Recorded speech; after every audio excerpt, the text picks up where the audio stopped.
ഇപ്പോൾ commander Athul Pillai defence PR ആണ്, അദ്ദേഹം ടെലിഫോൺ ലൈനിലുണ്ട്. Sir, good morning. ഈ ഘട്ടത്തിൽ നമുക്ക് ഈ ഷിരൂരിലെ ദൗത്യവുമായി ബന്ധപ്പെട്ട് എന്തൊക്കെ വിവരങ്ങൾ പങ്കുവയ്ക്കാൻ കഴിയും പ്രേക്ഷകരോട്? Good morning 24 news. രാവിലെ തന്നെ ഡൈവേഴ്സിന് അവിടെ ഒരു എക്സ്റ്റൻസീവ് ബ്രീഫിംഗ് നടന്നായിരുന്നു. നമ്മുടെ headquarters, Karnataka naval area headquarters കാർവാറിൽ അവരെ ബ്രീഫ് ചെയ്തിട്ട് അവർ ഓൾറെഡി രാവിലെ തന്നെ അവിടോട്ട് ആ ഏരിയയിലോട്ട് പോയിട്ടുണ്ട്. എലോങ് വിത്ത് ഇക്വിപ്മെന്റ്സും ഡൈവിംഗ് ഇക്വിപ്മെന്റ്സും പിന്നെ കമ്മ്യൂണിക്കേഷൻ സെറ്റ്സും അല്ലാതെ അണ്ടർ വാട്ടർ കമ്മ്യൂണിക്കേഷൻ സെറ്റ്സും പ്ലസ് ഫുൾ ഗിയറോട് അവർ പോയിട്ടുണ്ട്. പിന്നെ അതല്ലാതെ തന്നെ നമ്മുടെ ഒരു എമർജൻസി റെസ്പോൺസ് ടീമും കർവാർ നേവൽ ബേസിൽ സ്റ്റാൻഡ് ബൈ പ്ലസ് ആൻഡ് പല മീറ്റിംഗ് ഇന്റർണൽ നേവിയുടെയും പ്ലസ് വിത്ത് ഡിസ്ട്രിക്ട് അഡ്മിനിസ്ട്രേഷനുമായിട്ട് all channels of communication is open and discussion നടന്നുകൊണ്ട് ഒരു കമ്പൈൻഡ് എഫേർട്ട് ത്രൂ നേവിയും അതിൽ പാർട്ടിസിപ്പേറ്റ് ചെയ്യുന്നുണ്ട്. സാർ, ഇന്നലെ അവിടെ വലിയ ഒഴുക്കായിരുന്നു, പുഴയിൽ നീരൊഴുക്ക് ശക്തമായിരുന്നു, അടിയൊഴുക്കുണ്ടായിരുന്നു, അവർക്ക് അവിടെ നിൽക്കാൻ കഴിയാത്ത ബുദ്ധിമുട്ടുണ്ടായിരുന്നു. അപ്പോൾ അവർക്ക് ഈ നേവി സംഘത്തിന് ആഴത്തിലിറങ്ങി പരിശോധനയ്ക്ക് പറ്റുന്ന തരത്തിലേക്ക് അവിടുത്തെ സാഹചര്യം അനുകൂലമാണോ? അങ്ങനെ ഒരു റിപ്പോർട്ട് അവിടെ നിന്ന് കിട്ടിയിട്ടുണ്ടോ? അവരിപ്പം ട്രൈ ചെയ്തോണ്ടിരിക്കുക, അവരിപ്പോ ചെക്ക് ചെയ്തോണ്ടിരിക്കുക. അവരോട് ചെക്ക് ചെയ്ത് കഴിഞ്ഞിട്ട് എനിക്കൊരു 1 hour കഴിഞ്ഞിട്ട് എനിക്കൊരു റിപ്പോർട്ട് അവിടെ നിന്ന് കിട്ടത്തുള്ളൂ. അവരിപ്പോ ആസ് ഓഫ് നൗ ഇത് ചെയ്തോണ്ടിരിക്കുക. അതുകൊണ്ട് എനിക്ക് അവരെ ഡിസ്റ്റർബ് ചെയ്യണ്ട, ബിക്കോസ് അവർ ട്രൈ ചെയ്തോണ്ടിരിക്കുക. ഒറ്റ കാര്യം കൂടി, ഇനിയിപ്പോൾ ഡ്രോൺ പരിശോധന അവിടെ നടക്കേണ്ടതുണ്ട്. ഒരു ഐബോർഡ് അതിന്റെ പരിശോധന 11 മണിയൊക്കെ കഴിയുമ്പോൾ അതിന്റെ റിസൾട്ട് കിട്ടിയിട്ടാണോ അടുത്ത നടപടി, അതോ അതിനു മുമ്പ് തന്നെ അവർക്ക് ഇറങ്ങാൻ സാധിക്കുമല്ലോ? ഈ ലോറിയുടെ ക്യാബിനൊക്കെ കണ്ടുപിടിക്കാൻ അതിനു മുമ്പ് തന്നെ അവർക്ക് ഇറങ്ങാൻ സാധിക്കുമല്ലോ അല്ലേ?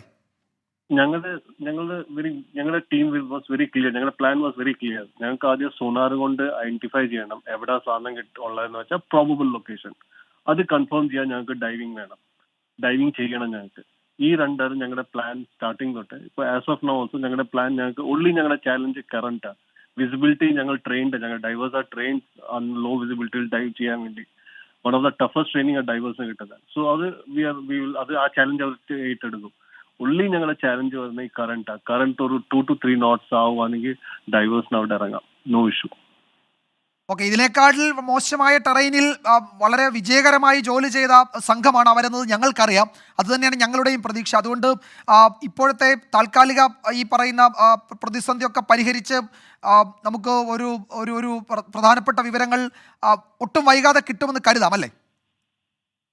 കറണ്ട് ഞങ്ങൾക്ക് സപ്പോർട്ട് ചെയ്യുവാണെങ്കിൽ 100% ഞങ്ങൾ ഡൈവ് ചെയ്യും.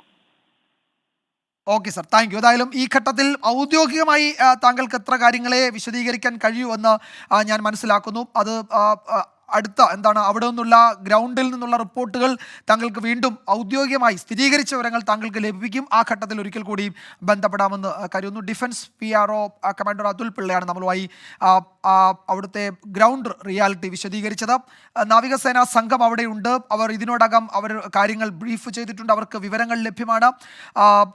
കുത്തൊഴുക്ക് കുറഞ്ഞാൽ അത് മാത്രമാണ് അവിടുത്തെ ഒരു പ്രതിസന്ധി. അത് കുറഞ്ഞാൽ ഏത് ഘട്ടത്തിലും ഏത് സമയത്തും അവർക്ക് താഴേക്കിറങ്ങി തെരച്ചിൽ നടത്താൻ കഴിയും. അത് മാത്രമാണ് അവിടുത്തെ പ്രശ്നം. വളരെ മോശം സാഹചര്യങ്ങളിൽ ജോലി ചെയ്തിട്ടുള്ള വളരെ വിദഗ്ധരായ നാവികസേന അംഗങ്ങളാണ് അവിടെ നിയോഗിച്ചിരിക്കുന്നത്. അത് അദ്ദേഹം വ്യക്തമാക്കുകയും ചെയ്തു. അതുകൊണ്ട് നമുക്ക് റിസൾട്ട് വൈകാതെ പ്രതീക്ഷിക്കാം. അദ്ദേഹം പറഞ്ഞ ഒരു പ്രധാനപ്പെട്ട കാര്യം, ഈ സോണാർ സിഗ്നൽ ലഭിച്ച പ്രോബബിൾ ലൊക്കേഷൻ, അത് നമ്മൾ ഇന്നലെ വളരെ വിശദമായി തന്നെ പരിശോധിച്ചതാണ്. ആ സിഗ്നൽ ലഭിച്ച പ്രോബബിൾ ലൊക്കേഷൻ അത് ഉറപ്പിക്കണം, അത് അവിടെയാണ് എന്ന് ഉറപ്പിക്കണം. ആ സിഗ്നൽ ഉറപ്പിക്കുന്നതിന് വേണ്ടിയാണ് അവിടേക്ക് ഇന്ന് അവർ ആഴത്തിൽ ഇറങ്ങി പരിശോധിക്കാൻ തുടങ്ങുന്നത്. ആ പരിശോധനയിലേക്കാണ് കടക്കുന്നത്. അതിന് തടസ്സമാകുന്നത് അവിടുത്തെ വിസിബിലിറ്റി നിലവിൽ പ്രശ്നമില്ല. കാരണം മോശം വിസിബിലിറ്റി ആണെങ്കിലും ജോലി ചെയ്യാൻ ട്രെയിൻഡായ ആളുകളാണ്, നാവികസേനാംഗങ്ങളാണ് അവിടെ ഉള്ളത്. പക്ഷേ അവിടുത്തെ പ്രശ്നം ഈ കുത്തൊഴുക്കാണ്. അതിശക്തമായ ഒഴുക്ക്, അവർക്ക് അവിടെ നിൽക്കാൻ പറ്റാത്ത തരത്തിൽ പ്രതിസന്ധി ഉണ്ടാക്കുന്ന അവിടുത്തെ ഒഴുക്കാണ്. ആ ഒഴുക്കിനെ അതിജീവിച്ച് നിൽക്കാൻ പറ്റുന്ന ഒരു സാഹചര്യം ഉണ്ടായാൽ ആ സമയത്ത് അവരുടെ സംഘം, നാവികസേനാ സംഘം അവിടേക്ക് ഇറങ്ങും, പരിശോധന നടത്തും. ആ സോണാർ ലൊക്കേഷൻ സ്ഥിരീകരിച്ച് കഴിഞ്ഞാൽ ആ രക്ഷാദൗത്യത്തിൻ്റെ സുപ്രധാന ഘട്ടം തുടങ്ങുകയും ചെയ്യും. നമ്മൾ രാവിലെ മുതൽ അതാണ് പറഞ്ഞുകൊണ്ടിരിക്കുന്നത്.